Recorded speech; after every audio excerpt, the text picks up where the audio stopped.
The Silly Goose Gang Podcast.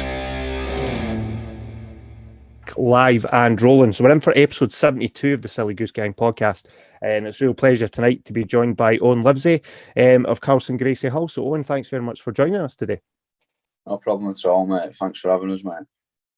Yeah, it's looking good. Just for anyone who is a regular listener, at the moment it's just me going solo, so it's a solo Silly Goose Gang podcast tonight. Chris is having a few technical issues, so hopefully he will appear before the end of the episode. But if not, you've got the pleasure of myself and Owen on this episode.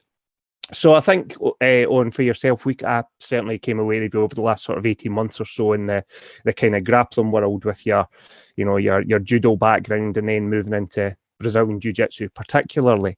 So kind of going X-Men origin story, so to speak. Where does the kind of grappling come from? Have you trained kind of since you were a kid? Is it as you got older you moved into it? Where does the origin of Owen the grappler appear from? No, obviously my main part's judo.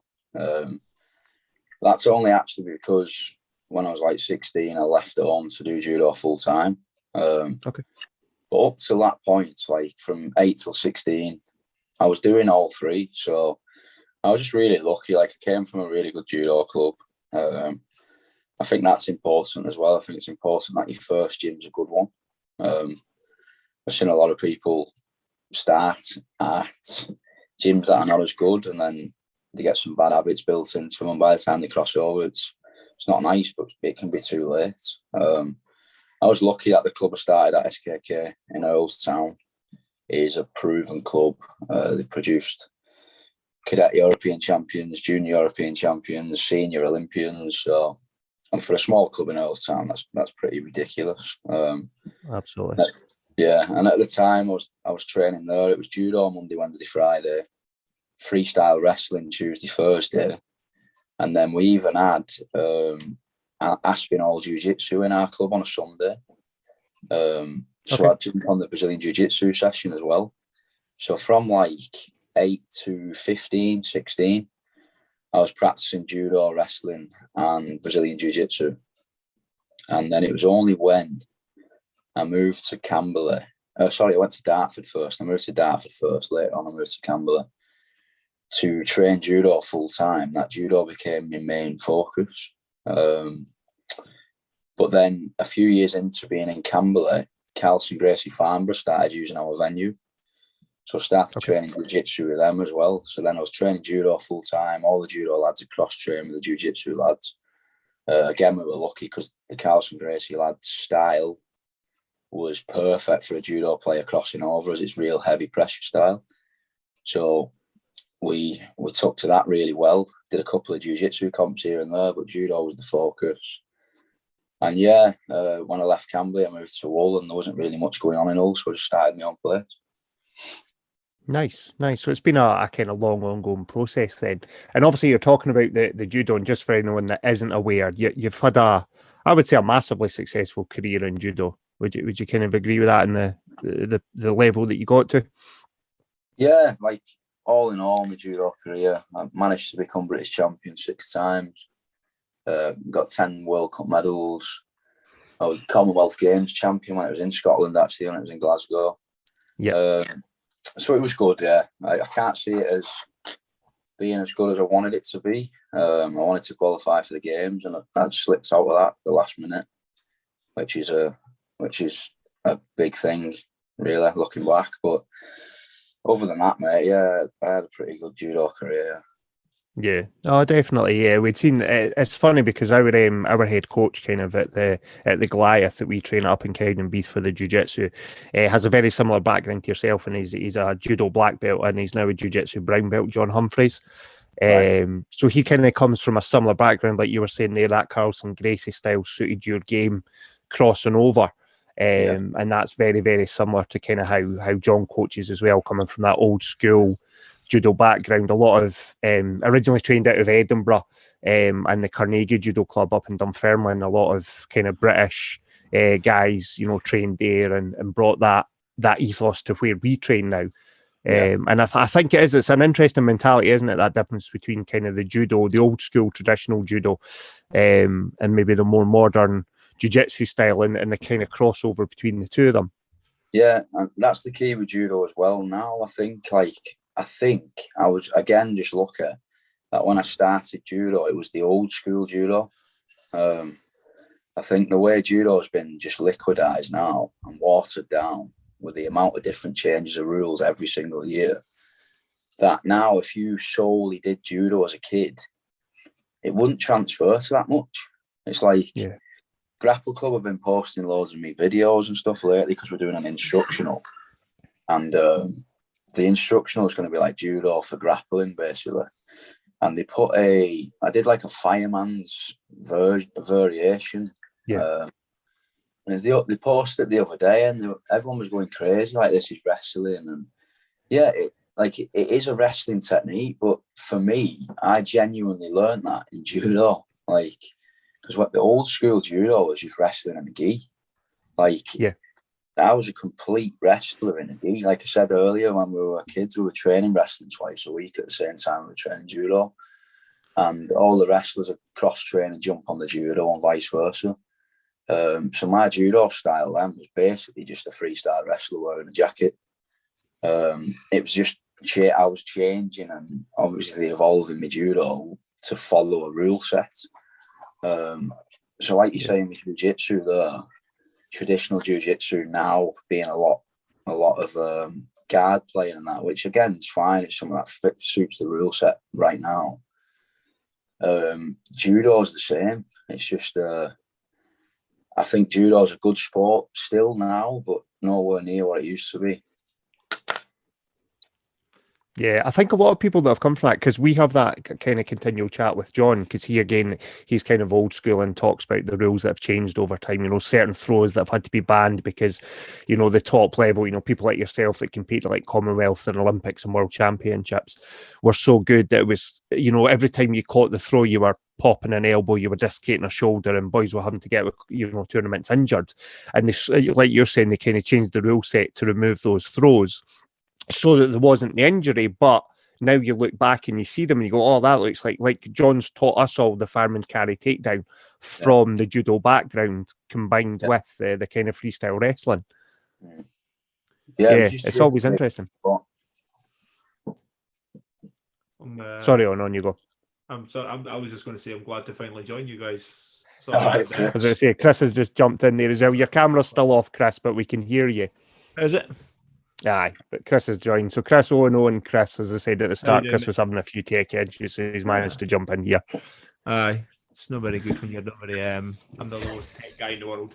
But aye, sorry, I had a fucking brilliant opener and everything set up for Owen. I fucking ruined it now. I'm thinking about it all week. And well, we could still throw it in now if you want. You know, we've had a bit of a chat, but I was going to say the last time an Englishman came to Scotland and fucked up so many locals, Mel Gibson got fucking tortured. That was going to be a big opener, and I fucking ruined it. I was thinking about it all week, thinking about the best way to phrase it, how am I going to phrase it so it's funny. I fucking ruined it because I'm an asshole and can't figure out technology.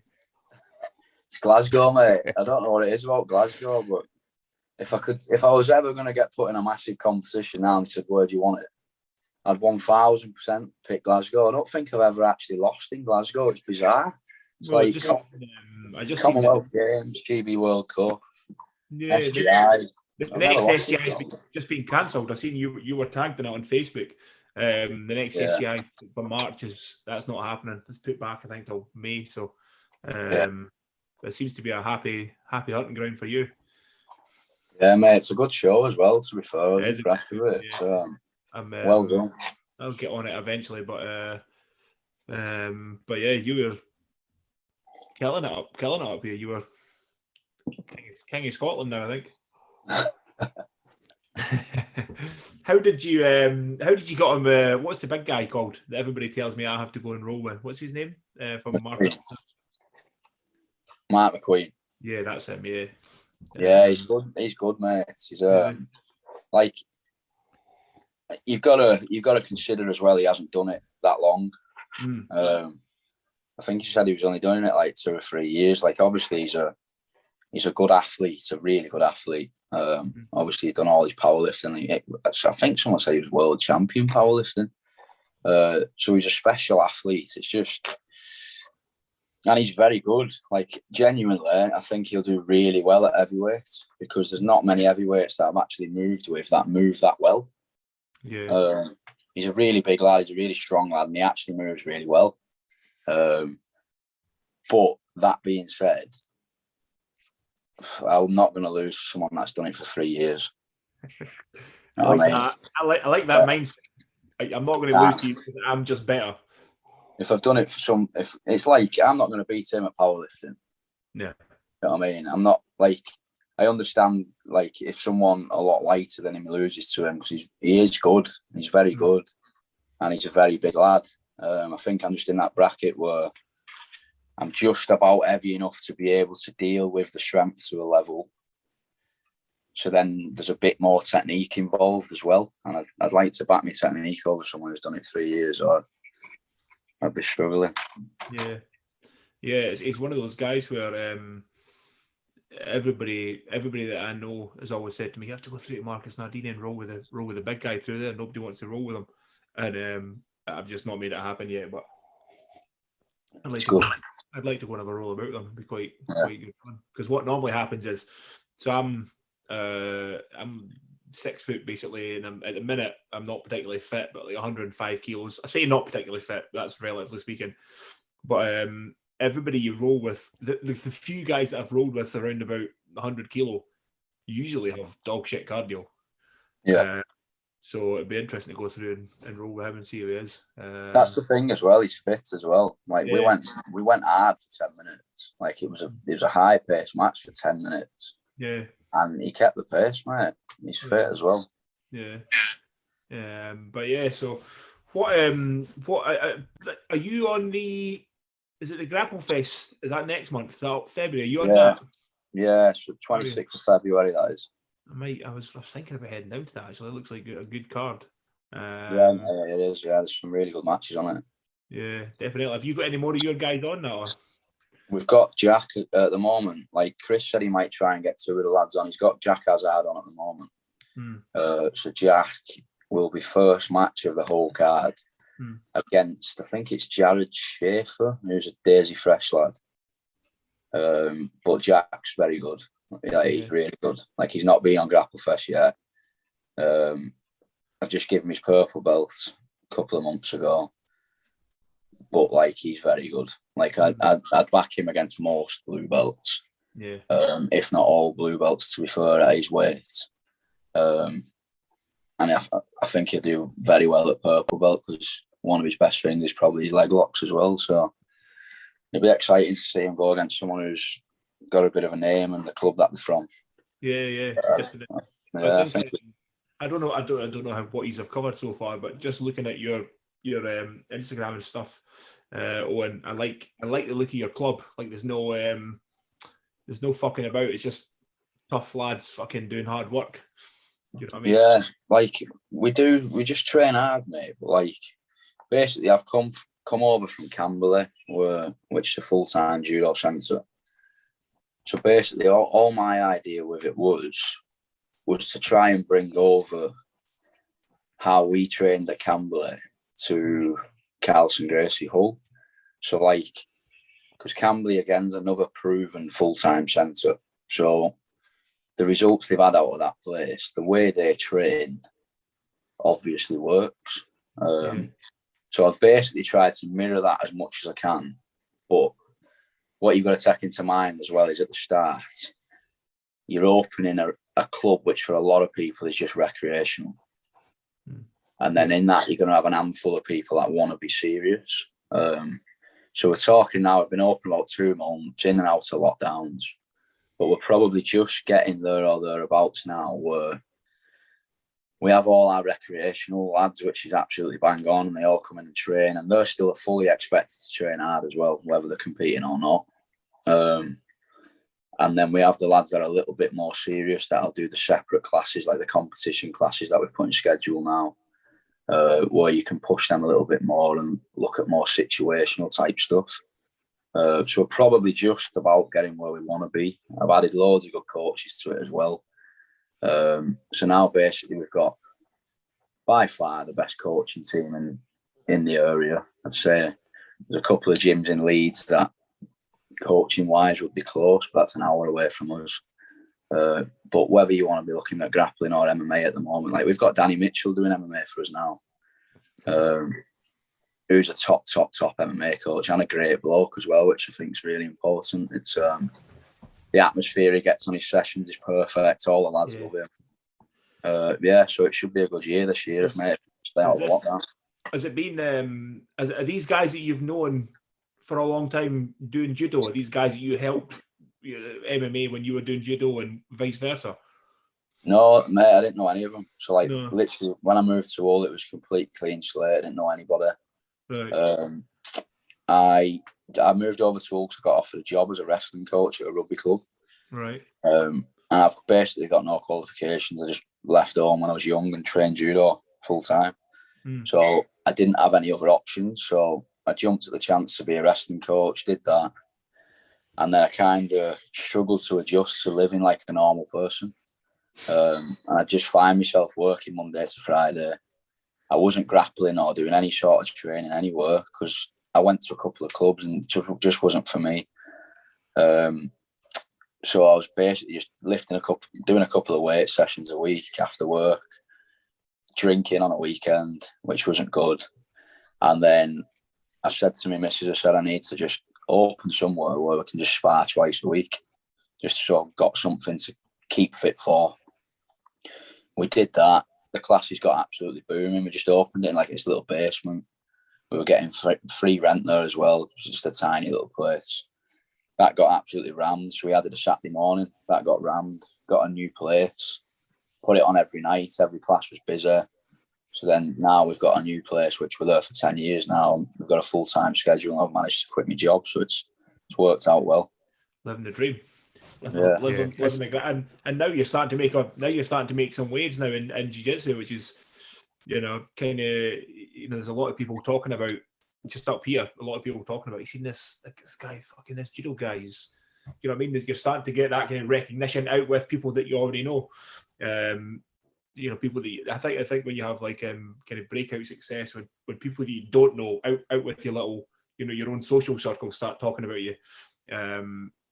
It's been pretty cool to, people told me about you at SGI. This guy's fucking savage. So I just like throwing people around, mate. One of the things that's probably worked for me very well is like my priority now is my gym.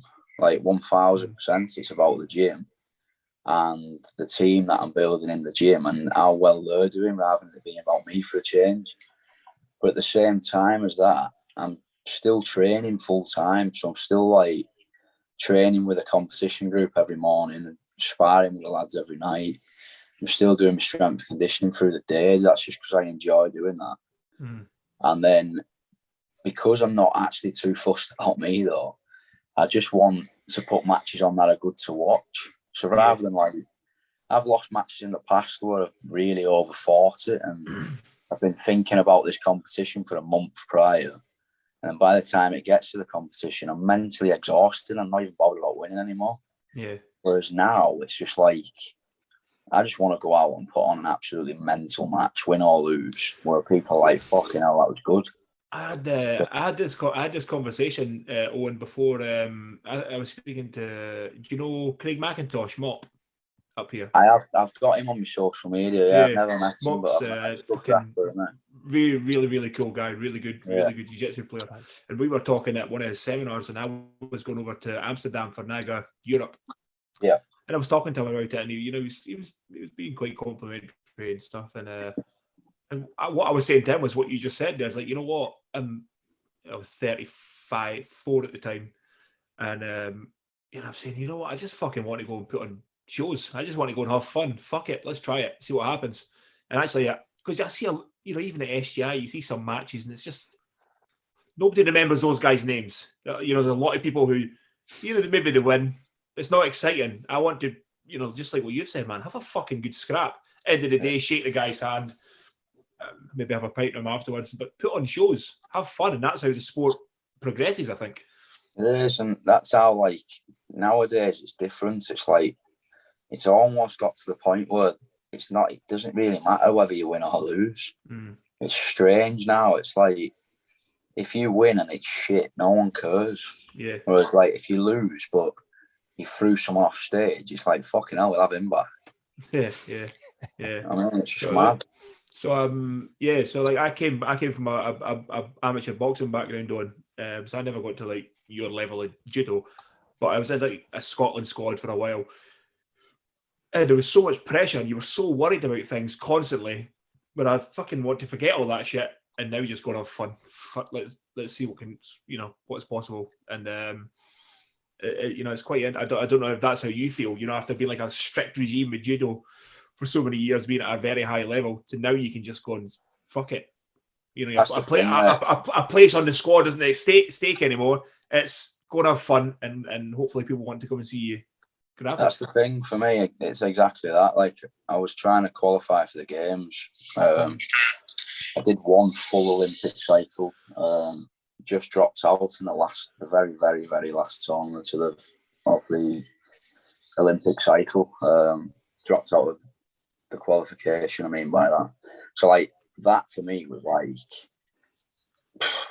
I've never felt anything like that. That's like a lifetime goal that you've literally trained towards for 10 to 15 years.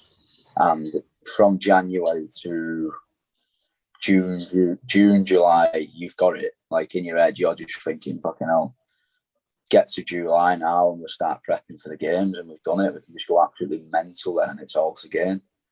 Then when that gets took away from you in the last tournaments, and you sat in the crowd watching the lad storm through the pool that needs to win to knock you out, and he does it. When you feel that, then for me, it's like, mate, if I go to Paris now, I don't care if I lose at Paris. So it's like, but in a way, that's making me perform better, weirdly, because I'll try stuff that is high risk, because I'm not bothered. And if it comes off, it comes off. And if it fails, it fails. But at the moment, it just seems to be coming off more than it is failing. We had Brandon McGaffron, a jiu-jitsu black belt from 10th Planet, on very early episode, and he said, talking about losing matches, he said in an ideal world, if you're sort of preparing an athlete to the top level, he wants them to go through 4 stages or 4 kind of wins and losses. A win when you've done everything right, your preparation's been right, your conditioning's been right, your strategy's been right, and you win. He says he also wants his athletes to win when the preparation has been poor. So, they've not prepped right, they've maybe not eaten right, and they've still ended up winning. He says he also wants to see them lose when their preparation has been perfect, to kind of give that lesson. He says, and then the 4th one is lose when they've not done what they should have, so he can, as a coach, say, you fucked up there. And he says if you go through all 4 of them in your development on the way up, by the time you get to the top, kind of like you were saying, Owen, any losses after that or anything else that happens, you've already hit all those points where it's not really that big a deal anymore. It is what it is. We've all lost fights, we've all tapped. It is what it is. And it's a funny thing as well, because it's like, what is like good preparation? Like, are we going like by sports science preparation or what? Because like, I know for a fact I've had fantastic preparation going by the terms of what preparation is meant to be, and I've fought terrible. And then I know for a fact, not many people will tell you that, but I know for a fact, before my first British title that I won on a Saturday, I know for a fact the Saturday before that, I was sat under a McDonald's drive-through, pissed out my head, eating a bag of chips. And still fought phenomenal the weekend after. So it's like, you've got to nail that as well. People have got to find what's best for them. Like, I've got mates who I've competed with who they do everything wrong. They do all the diet wrong. They get down to weight the wrong way. But when it's time to go, they go. Whereas I've got other mates who they do everything by the book. they nail it, they get the weight perfect, but then their ass falls out on competition day. So it's like, it's all about the day. It's like, it's a tough thing though. You've got to just kind of learn your lessons through feeling good, feeling shit, and working out what you did to feel good that day. And it takes a lot of time to do that though. You can only do it by doing it. It's, 100%. Funnily enough, my best boxing performance ever was a horrendous weight cut. You had to weigh in on a Saturday, and then they said it used to be that you'd weigh in on a Saturday, that was you weighed in for the weekend, and then they changed the rules to say you have to weigh in again tomorrow. And I'd already eaten fucking loads of nice food, drank loads of water, and then it was like 4.5 kilos overweight, and then had to go home that night, fucking get black bags on and just run. Woke up in the morning, just made weight, and just sitting by the scales, just drawn in, going, what the fuck? And then drank loads of food, and the best performance I ever put on, and it doesn't make sense. Exactly. No, it doesn't. So were you in the Olympic cycle? Was that for Rio? Was that with 2016? Yeah, mate, it was for Rio, yeah. Right, okay. It's that kind of that must suck. But then what was it? I don't know, you obviously talked about this early on, but what was the changeover point? When did you start doing jiu-jitsu and ditch judo? Yeah, well, I only actually stopped judo 2 years ago. Right. I've just done jiu-jitsu all the way through though. So I was saying before, I was just lucky when I first started that my judo club had like cross-trained with a wrestling club and a jiu-jitsu club at the same time. So from very young, like 8 onwards, 8 to about 15, 16, I was doing judo Monday, Wednesday, Friday, wrestling Tuesday, Thursday, and jiu-jitsu on a Sunday. Right. And then when I moved away, it was just judo for a few years. But then eventually Calcium Gracie Farnborough came into where I was actually living. So we'd live and train in the same place, like not far off what Daisy Fresh have got really popular for now. Camberley have been doing that for like 50 years. They're just not documented it. So Calcium Gracie started sharing our gym. So we just got made to do it. Like at the time, I'll be honest, at the time our coach said, lads, you're going on the jiu-jitsu session. And jiu-jitsu weren't like it is now. It weren't really popular. No one even knew what it was. So I looked at it and it was just like 10 blokes on the mat. And I was just, all of us were just like, fuck this is shocking. And we just pop in like halfway through a session. Except what they used to do was 45 minutes technique, 45 minutes sparring. So now I look back and I just think you're a fucking bunch of idiots because we just walk in 45 minutes late just so we could spar. And the more we got to know the lads and actually realise this could actually fucking help our judo and crossover, we started doing the technique as well.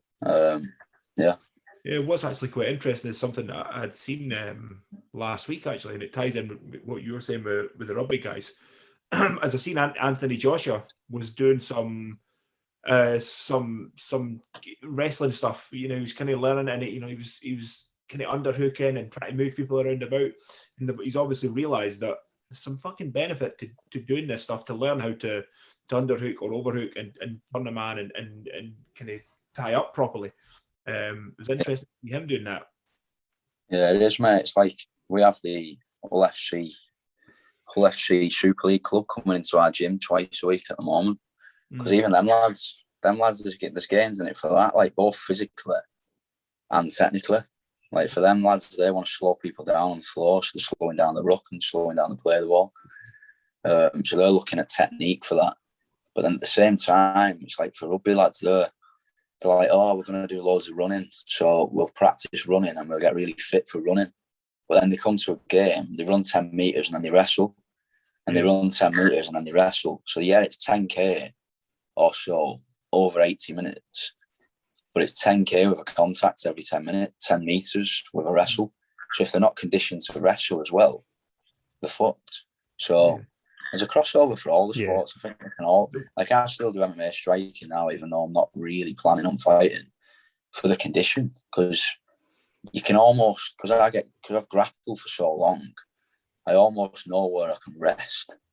Yeah. So I know for a fact, without even being conscious of it, if I'm tired and I'm in a certain position, I know I'm going to have a couple of seconds here and have a breather.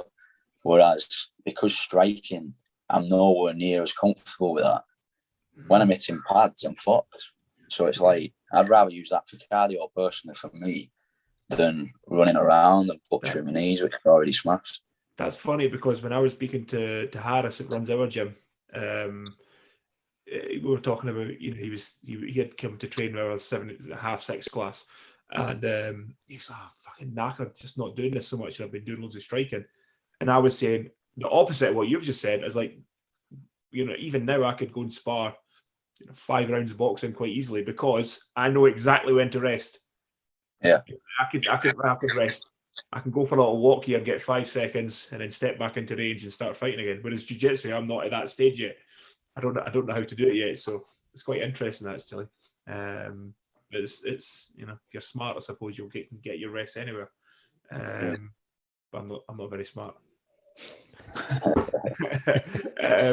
But yeah, I think you're. Are you coming up to do a seminar at our gym? I think you are, aren't you? Yeah, I think it's April, mate. I think it's April. Yeah. Oh, cool. Is there any shows? Are you coming up to fight up here, or is it just No, I've just not really got much on April. So, what's the name again? The bloke who runs Goliath Harris, Stephen Harris. Yeah, so he's messaged me and just asked. So the best month for me, really.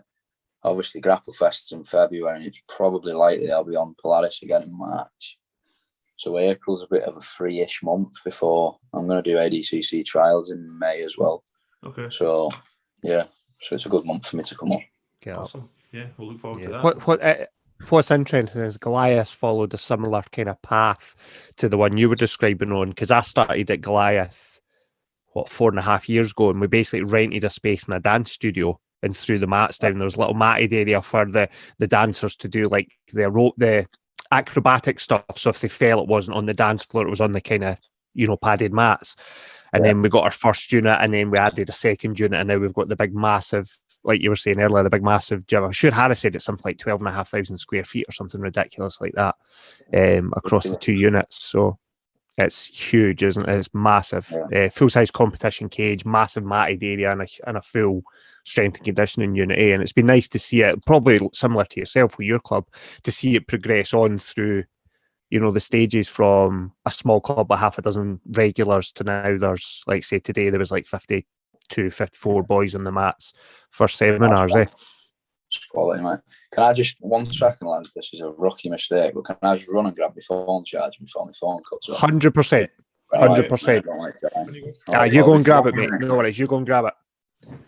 Just while we're waiting on Owen coming back in, Chris, I don't know if you've got a chance. Your camera is still off at the moment. You're not appearing on screen, but it's good, man. We can obviously hear you fine.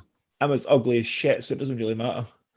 No, it doesn't matter. But it's nice for the YouTube if we punch out onto YouTube if your camera is working. It's saying it is working, but I don't want to touch anything now because. Nah, just leave it. It might be one of these ones where when I pull the recording off the cloud, it comes up. But I can't. We've just got the box with your name shown in it, but it's all good. You know what the problem was? Is I put what was the problem? I put the Ethernet cable in, and that was stopping me connecting. The only thing that I've changed is I hadn't done it before. Ethernet cable into the Wi-Fi booster outside. Once I unplugged that, connected no problem. So I've no problem. I wonder if it's a firewall thing then. I wonder if your Ethernet's got like a blocking a firewall and preventing it. Oh, you've just suddenly appeared on camera and now it's catching up. How weird is this? Am I on camera now? You're on camera now, and I can see you in your summer house. It literally did about, like a time lapse for the last like 3 minutes. You were just like, just going absolutely crazy. Oh, cool. As it went on, but I can now see you on camera in your lovely new location. So hopefully it'll all, in the background on the cloud, it should have all pulled together. So that was all good. It's all good. What a fuck up of a recording so far. That's all good. That's all good. We're delighted with it all. I'm glad I figured it out eventually. Yeah, that's all working good. It's all working good. And we can see you on camera as well now, Chris, which is always important. Debatable. I think Owen's back in as well. Sorry about that, lads. That's all right. Not at all. All right, it's been one of those where I fucked up to begin with, so it's all good. We get there in the end. So what's the protocol with like ADCC trials? Can anybody enter that, or do you have to? Is it an invite thing? Yeah, it was like bizarre because obviously I've never done that before. But it's just you just sign up on a website. Right. For like a tournament so big, I didn't think it was like that, but you literally just rock up and sign up on a website. It's and even while you pay, I remember paying, and it was on this website. You just send money to the Polish owner. So it's a very it's a proper dodgy. It's dodgy how it's done, to be fair. Yeah. But yeah, because I entered the initial one that's just gone. In Poland. But then my missus' due date was at the same time, which meant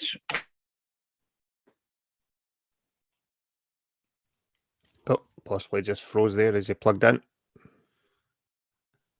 So there we go. Yeah. Oh, we got you back there. Yeah. You just disappeared for a second there. Oh, That's right. you back on. Yeah, it definitely sounds a bit dodgy, doesn't it? Just sign up on a website and send me money, and then you get to go to the trials. But I suppose if you're gonna, if anyone's going to turn up randomly, and someone, they think we're going to do dodgy things to these people that we've convinced to turn up, and then a whole load of people turn up that look like you, the people are going to be like, maybe we'll not mess about. I think this man might be able to hurt us looking at him. Anyone that's got cauliflower ears, there's always that threat of they could do bad things to us. So I suppose there's that positive. It's not like you're not like a 14-year-old girl going to a modelling assignment somewhere. Yeah, mate, I've been in some dodgy situations with judo anyway, so it wouldn't be a first. What was funny about being in Amsterdam for NAGA was so I competed I think it's heavyweight, I think it's sub 100, and then you get super heavyweight and ultra heavyweight, and some of those super and ultra heavyweight Eastern Europeans were fucking enormous. Look at that. If I stood next to you, it's like fucking a dad out with his kid. Fucking hell, absolutely enormous. And they just look like nutcases. You just look at them and go, I'm not fucking fighting him. There's some fucking athletes over there, mate, for sure. I think I've said this before, but I remember speaking to Big Ross Henderson, was a super heavyweight in Scotland, boxer. And Ross was 6'6", and at his, when he went to Glasgow, he was 115 kilos, a six-pack. He was in awesome shape. And I remember speaking to his coach, Frank Delaney, and Frank, I was saying to him, how's Ross getting on? He's like, really good. He's, he's fucking coming along nicely. But his problem he's got is he's fucking not big enough. I'm like, what? It's like he's going to box these Kazakhs and Azerbaijanis, and they're just fucking enormous 140 kilo guys. And I know I don't know if do you know Chris Sherrington?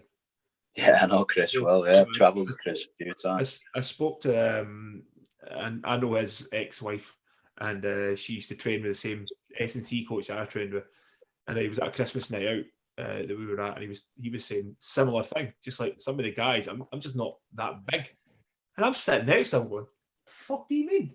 Fucking big boy. Just the monsters, man. Wasn't big enough at 130 kilos. Like, all right. There's some serious monsters, right? There's people fighting sports like that. I've never even seen people like it before or after. It's just freaky, to be fair. And then they can move as well. Yeah. Weird thing, but yeah. So, what's what was I going to say there? I was going to say something. I fucking lost my mind. This is what happens when you get punched too much, mate. Don't do MMA. Yeah. So, what the fuck was I going to say? Ali, you're going to have to ask a question now. Well, I forgot. I'll jump in. I was just on that point of those big athletes. I always think that's the scariest point, because I'm prior to jiu-jitsu, I actually played a lot of American football and spent a season with the Scottish Claymores in NFL Europe. And they used to send across the American guys that were kind of breaking through into the NFL, and boys that were like 6'4", that 120, 130 kilo, but they were running like 11-second 100-meter repeats. And it's just scary seeing someone that big and that athletic. Do you know what I mean? That you don't see that in the normal. But you'll be, again, some of those boys that train out of Hull, the rugby league players. They're in a similar shape, guys that are 6'3", 6'4", 18, 19 stone, back in the day, that would have been a big second row lock, and now they're out on the wing running at 6'4" and 16 stone, 17 stone. It's terrifying how, strength and conditioning, nutrition, supplementation of any type has brought, these bigger these bigger athletes into a whole variety of sports. And you must have seen that in judo and the grappling over the years. Oh, mate, honestly, like, judo doesn't have a great name in Britain, but honestly, mate, it was like I was talking to someone else doing a podcast not long ago, and they're like, how are you finding fighting these lads on, like, obviously grappling's predominantly on the floor? And I was just like, mate, I haven't fought anyone in jiu-jitsu yet to this day. I'm sure that might change, but to this day, as good as some of the judo lads on the floor that have fought abroad. Like, it's different in other countries than it is in Britain. Like, judo in Russia, Georgia, Japan, it's their national sport, mate. And it's like, they're not just throwing you. Like, the groundwork's relentless. And it's a different groundwork as well to jiu-jitsu. It's judo transitions are fast, so it's a lot more physical. And because basically, if you're in a position in judo and you don't finish, or you don't look like you're going to finish, they're just going to stand you back up. So all your transitions have got to be 10 times faster. Basically, there's no rolling aspect to judo groundwork. So they're a lot quicker with things and a lot more physical with things. So some of the athletes that I've competed against, some of the athletes I've trained with on camps now and that time and time again, there's some ridiculous athletes, mate. Ridiculous. All the Russians, Georgians, and that's just something else. Yeah, I know a guy that I used to box for. He was an Olympic judge, and he used to go to like Kazakhstan, for example, and they had, not just for boxing, but they had like judo and wrestling. They had like schools full of lads who all they did was fucking fight. All they were doing was doing judo or boxing, or some of them sambo, some of them just constantly. And like you're saying, the kids that are not got fucking an iPhone and able to go and do TikTok videos, these are kids that have to fight. They have to do it to fucking make it. It's just different. Like, I've been on camps where I fought a Russian. I'll always remember this. There was a camp called it's in Austria, Mittersill. So there's a camp, and every year the judo lads from all around the world will start their year in Mittersill. It's a tiny little town in Austria, freezing, full of snow. But everyone just meets here. It's bizarre, really. Everyone around the world meets here in January every year. And there's like a week-long camp, 2 sessions a day, 2 hours each, and it's just sparring. Real physical way of starting the year. But I always remember I fought a Russian lad on there, and I'd never, ever, and I was on the circuit then, I was on the world circuit, and that's when I'm trying to qualify for the games. So you kind of see the same faces everywhere. And there was a bunch of Russian kids there. They must have been 17, 18. Honestly, mate, I remember going on this lad, and he was throwing me all over the fucking place. And I was thinking, who is this lad? Like, I've never seen him before or after. But that's just completely normal with our standard. Like, I remember when I was a kid, we had a judo lad came over doing a seminar from Russia, and if you search him up, he's unreal. His name's Vitaly Makarov. If I'm right, he was world silver medalist and then Olympic champion. Or it was the other way around. He got silver in one and gold in the other. And he's now Russian national head coach. And you're talking like 10 to 15 years ago, he did a seminar at my club where I was training. And he did like a Q&A at the end. And this just basically shows their standards. So he was like, I never, ever, ever competed out of Russia until I was 21, which, if you look at the British system, I was on the cadet team when I was like 14, and you're doing the European Cadet Championships at 15, and we're travelling all over for camps before that. These lads never left Russia until they were 21. And his first competition when he was 21 outside of Russia was the Junior World Championships, and he just won. And it's just like the first time he stepped out of Russia, he's been named the best in the world, and he was just like, the thing is, Russia's that got that much strength and depth that you don't even need to leave Russia. It's just, it's bizarre, man. Yeah, I know. It's like, I'm not too well versed on judo, Owen, but like some of their boxers, you see just now like Usyk and Lomachenko and former Soviet countries, and both those guys, the first two boxers that I've ever watched and went, even as amateurs, went, I can't do that. I can't do that. What the fuck are they doing? This isn't the same thing we're doing. They're just the way that they move. It's just phenomenal. And the thing is if you go to like you're saying, Russia, or almost the former Soviet Union, they'll have another 10 guys almost as good. More than that. Like, there's a million Habibs. Yeah. There's a million Habibs in Russia, mate. He's just one that broke through. Yeah.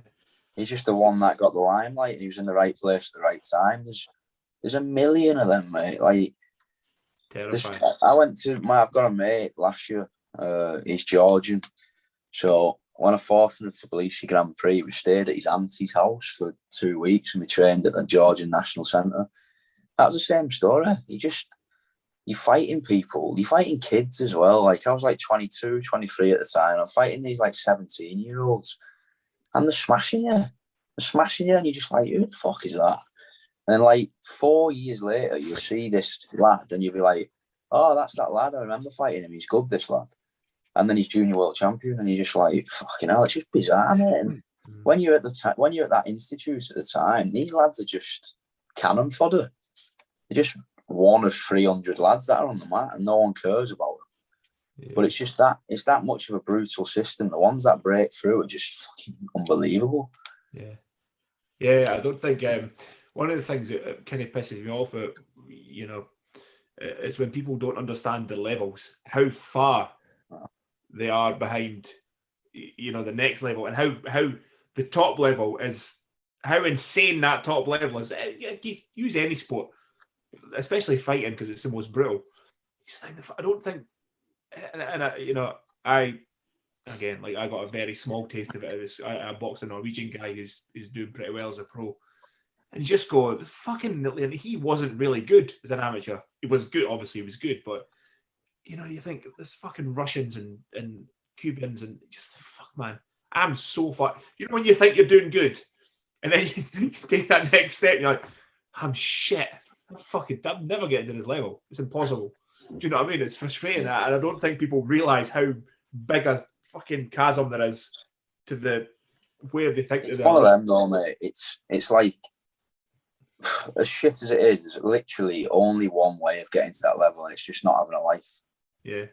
It is realistically, if everyone's going to be realistic, like, if you're a realistic coach and one of your players come up to you and they're like, right, I want to get to that top level. If you're going to say to him, I can take you there, 9 times out of 10, you're talking shit if you're saying you can do that on your own. Like, there's a different sort of thing that someone needs to get there. Like, they've got to be traveling all over the place.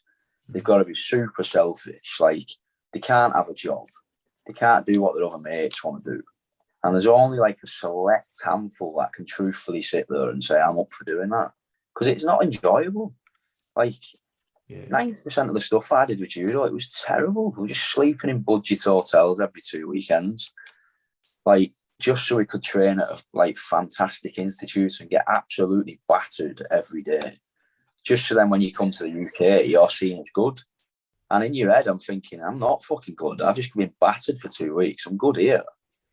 But I'm not good in the the proper scheme of things. Like, there's much more to it than people see, and it's hard to you just got to have no life to ever even think about getting towards that sort of level. It's not doable if you basically doing everything else that you want to do.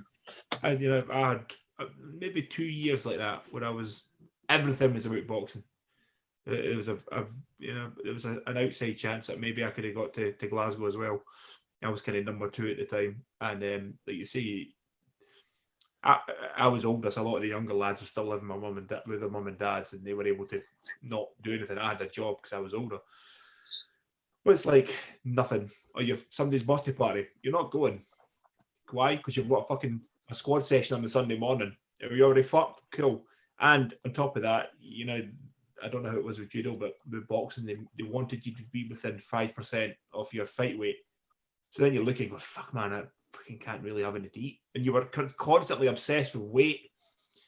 That was only like 2 years, maybe 18 months. And they were like, this is fucking awful.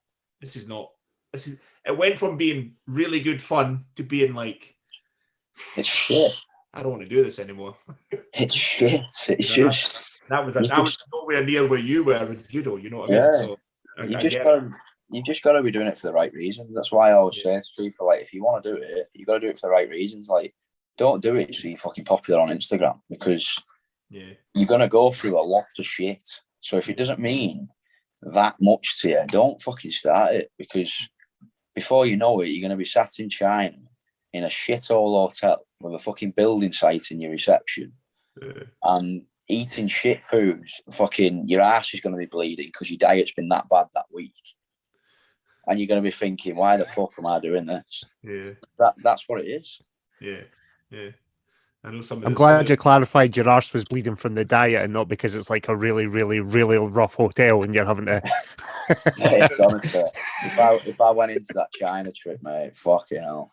I know some of the lads told us about Delhi and in 2010. I was just like, fuck's sake. It was horrendous. Delhi, terrible, really bad. But yeah, the joys of being an athlete. Everybody thinks it's all glitz and glamour. Far from it, mate. Far from it, yeah. So, what's the plans moving forward on? What's your eventual? Are you looking at ABI? Are you looking at ADCC? What's the number one thing? I mean, number one thing's my gym.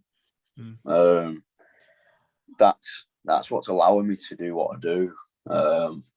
Now that I've quit all my other work and stuff for the gym, that's my main income.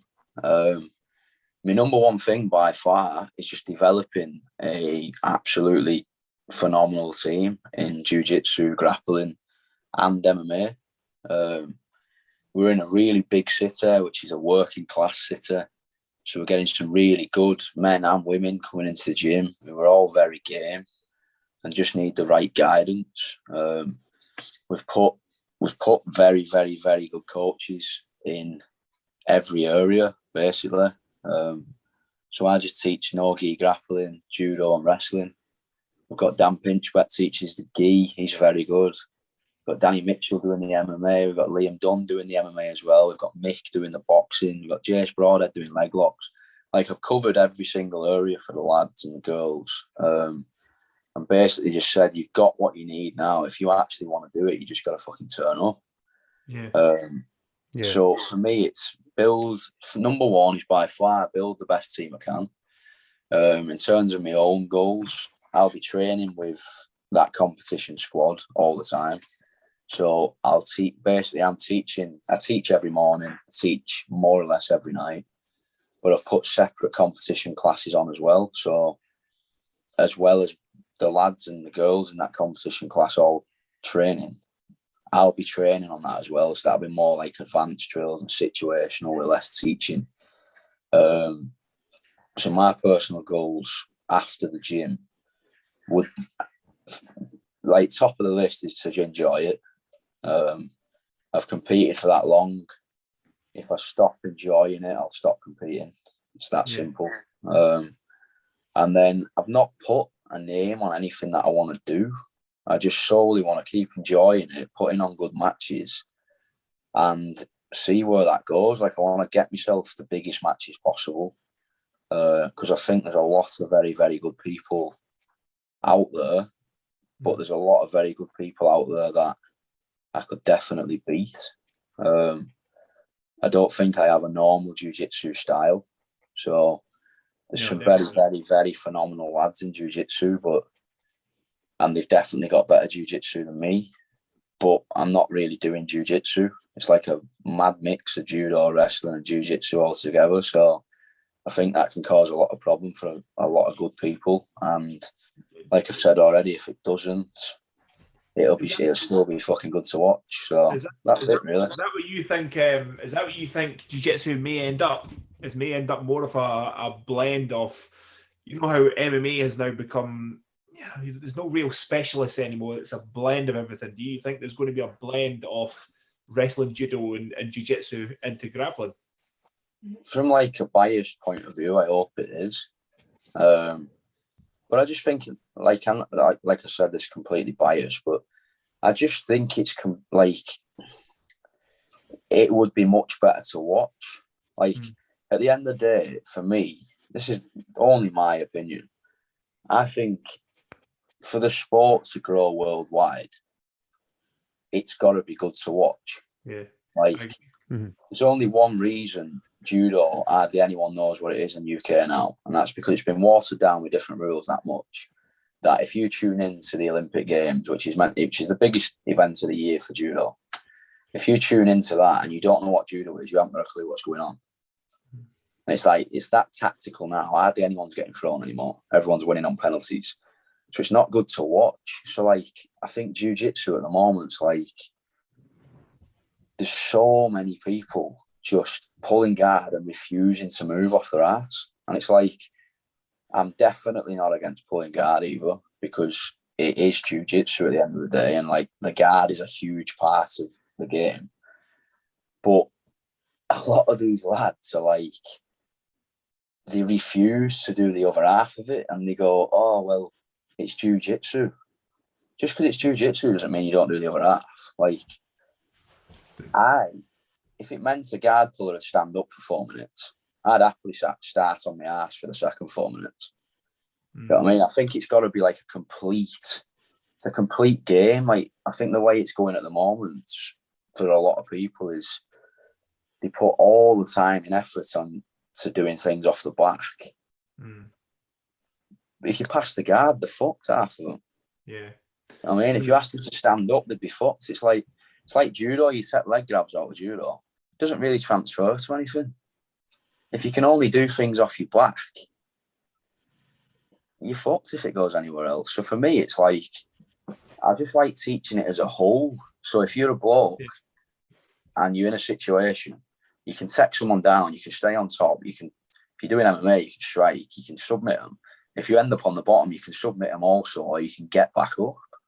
I just think it's got to be practiced as a whole. And people, I don't know, like, it's hard to do though, because whatever rules that you put in, people always find a way around the rules. So it's on the other side of that though, Owen, is like the Naga final. I wrestled a big fucking German wrestler. I had a big German wrestler, and being a fucking dickhead and having an ego, I decided I was going to try and wrestle a wrestler. Whilst wrestling's the weakest part of my game, and what happened was I got fucking ragdolled. So what I should have done was pull guard and work from the bottom. So, but it's like, it's one of them. It's like, but that's jiu-jitsu for me. As in, like, if you get taken down, then you should be able to do something off your back. Like, I am not the best wrestler in the world. That's a 1,000% fact. There's 10,000 people out there got much better stand-up than me. Like, Polaris were on about putting me against that Isha, who's got much better judo than me. Like, he's Olympic judo champion. But I won't fucking pull guard against him though. Like, I'm 100% standing up, and if he sends me flying, that's fantastic. Then we're in the scramble and we're fighting still. It's like, I think that's jiu-jitsu. Like, if you get taken down, then it's not stopping. It's not judo where if I throw you, it's game over. It's hip on and we're done. I throw you, I'm landing on top of you. I'm still going. It's I think it's got to be like practiced as a whole, but it's hard if after these matches in tournaments for 5 minutes, if someone pulls guard in front of you because they don't want to stand up, it can take you 5 minutes to pass someone's guard who's got a good guard. Yeah. So it can be very hard. Like I say, I've watched a few SGIs, and they'll throw in a gi match, and it's just like, what the fuck? It is just watching people doing very little, trying to strip collars and stuff. Is this really what? It's got its place, the sort of traditional side, but like you're saying, you want to watch exciting fights. Like, and that's the thing, though. Imagine if you were thinking about doing jiu-jitsu and you tuned into telly, it was on telly, and you watched a match like that. You'd be like, fuck that, I'm not doing that. It's two lads in pajamas fucking. So I understand that each other's lapels. It doesn't, we do train the gi, but me and Ali both don't enjoy it. It's fucking like, I'm doing this because I feel like I have to do it. Don't like it. Just, it's slow and boring. It's weird though, isn't it? Again, it's like the style though, because if you go back to the last Polaris and you watch Tommy Langacker and that fat ninja, it was fucking phenomenal. Yeah, that's one of the best matches I've seen, and that was in the gi. So it's just, I just think people make it how it is. I think it's it's like you say, it's the rule set and the points. That's it. It comes down to people's tactics and how they're thinking. Like, I think a lot of people, like we said before, I think a lot of people go out to win. And if you're going out to win, it can be a very, very boring match.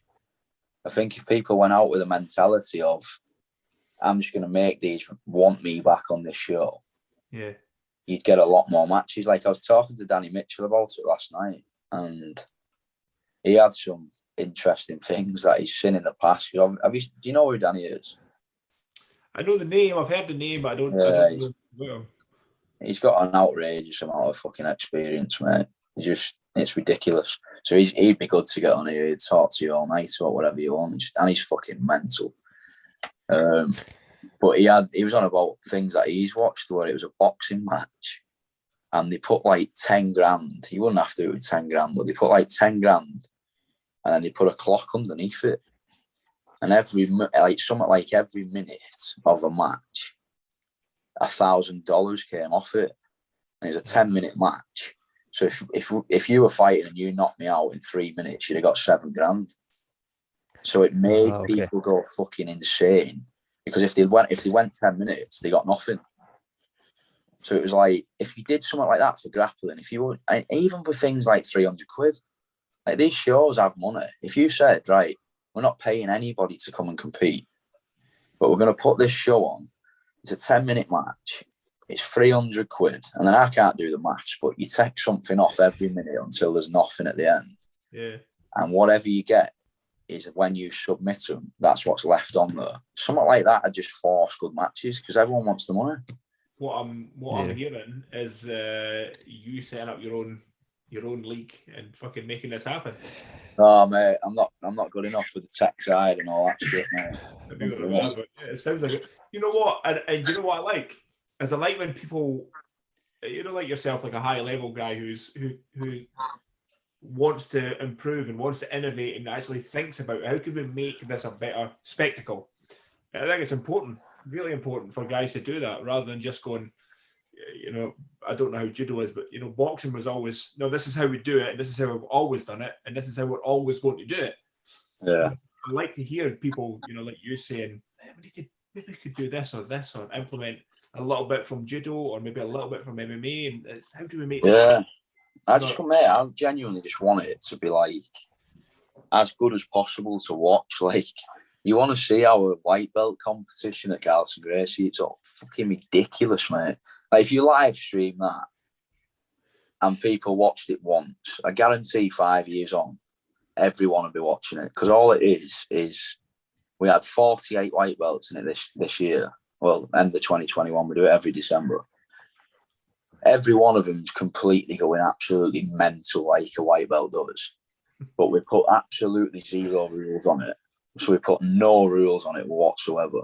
And everyone has to start stood up. So just bodies flying all over the fucking place, man. There's nothing better to watch. Yeah. There you go. We were talking about that, how you ran that on with, because it was the basically the winner of the tournament got their blue belt, didn't they? Yeah, and it's well earned, mate, because they beat. Yeah. I think the winner this year had 10 matches against people of his own level, and he's had to beat them all basically. So it's 9 wins. I don't think there's a better way you could earn it. To be fair, I do really like. I don't know what every club's doing, but I really like what you guys are doing. I think if I ever get my finger out and get a match at SGI, I'd come down and do a weekend with you guys and get fucked up. yeah, mate, you'd love it because it's pretty open though, mate. It's like all the lads and all the girls sound. There's no politics whatsoever. It's just that's the most important thing in a gym. Yeah, it's hard training. Whether you want to compete or not, it's still hard. You can rest whenever you want, especially if you're not competing. But everyone's treated the same. I don't give a fuck if you've won loads or it's your first day at the gym. I genuinely don't care. It's like everyone still treats everyone with respect. There's no I'm above you, so I'm going to talk to you like shit. It's just it's a phenomenal atmosphere, mate. To be fair, that's a problem in a few gyms. People start getting a little arsey because they think they're better, or they've won a match or they've got something, and then they start looking down. Mate, I was rolling somewhere a while ago. I won't say where it was, but I'm rolling a while ago, and someone bumped into us. So we were sparring. Someone bumped into us. It happens at our gym every fucking week because there's that many on the mat. Yeah. And the bloke I'm rolling with goes, they just don't respect the belt. I was just like, the fuck are you on about? Like, they don't respect the belt. It's like, the bloke's worked 9 to 5. Yeah. And he's come in to get a sweat on. Do you think he gives a fuck that you've got a black belt around your waist? It's just like, it means nothing in the real world. I think people take it far too seriously sometimes. Yeah, 100%. Definitely. 100%. I think I remember a while ago. So we're under the Globetrotters, and they had a T-shirt out. I think it was like even black belts can be douchebags or something like that. They had a fucking T-shirt out because there was a lot of they obviously have a lot of issue with black belts just being knobs. Fuck off. Who cares if you got a black belt? Like you're saying, the guy come in, it might have been working in a factory, had a shit day, girlfriend's giving him shit, kids giving him shit, whatever. They just didn't fucking train. That's it. That's what you kind of got to remember with a gym is people are there for different reasons. Like we've got people in the gym who are there because they compete, they want to compete. We've got people who have been there because they've had a bit of trouble with people in the past and they want to get a bit more confidence and learn how to defend themselves. We've got ex-military lads who have got fucking mental issues that they need like something to relieve that, and jiu-jitsu and whatever it is we do helps with that. We've got people from all different backgrounds, so you can't treat everyone like the same. I mean, like you can't be looking down on people because you've done something for 10 years and they've done it for 6 months. I mean, it doesn't matter. Yeah. Well, I think one of the cool things that we always do, me and Ali are kind of older guys in our little club, and you just always make the new guy feel welcome, shake everybody's hand out, and that's something that I've done all my life is fucking shake people's hand and look them in the eye, give them a bit of respect, be nice to them, just feel like a mate, have a nice night. Yeah. I think it makes a big difference as well. Yeah. What I try and do in the gym is try and know everyone's name. Yeah. You know what I mean? Instead of going around, all right, mate, good session, pal, nice one. Like, I think it makes a big difference if you're shaking their hand, looking them in the eye, you remember the name. Yeah, definitely. Yeah. Something as small as that, I think, can go a long way because you know who they are. You know what I mean? It makes them feel a little bit, I'm part of something a little bit more here rather than just a pat on the back and a good session, mate. See you after. It's I think that's so much small, but yeah, definitely. Listen, I know we're cracking on for time. I don't want to take up your entire Saturday night.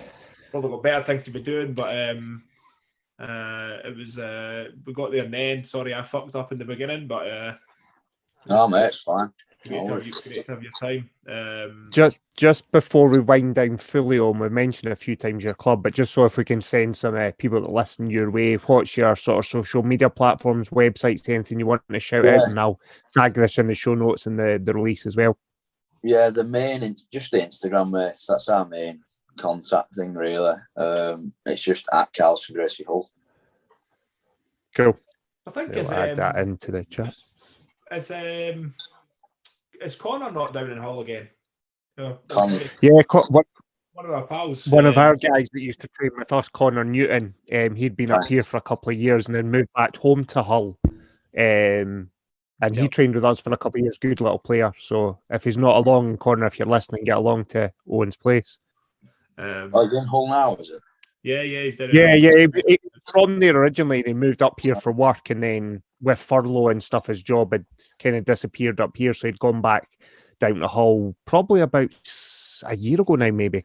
Yeah. And he was a good little. Yeah, he was really committed. He did a bit of MMA, trained with us a lot of the jiu-jitsu, kind of heading up towards getting his blue belt. I can't remember. I don't think he ever got his blue belt just because of the lockdown, but he would have been a blue belt had there not been a lockdown. And he's back down in Hull, so definitely get him. Better be listening, number one. Yeah. And number two, if he is listening, get him along to your club, mate.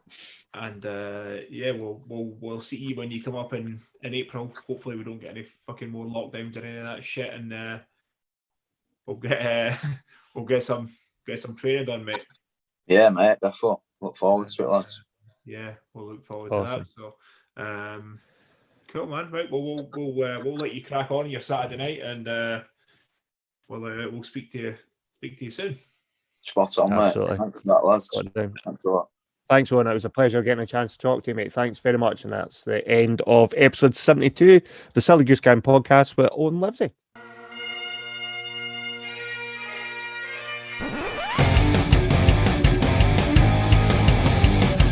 The Silly Goose Gang podcast.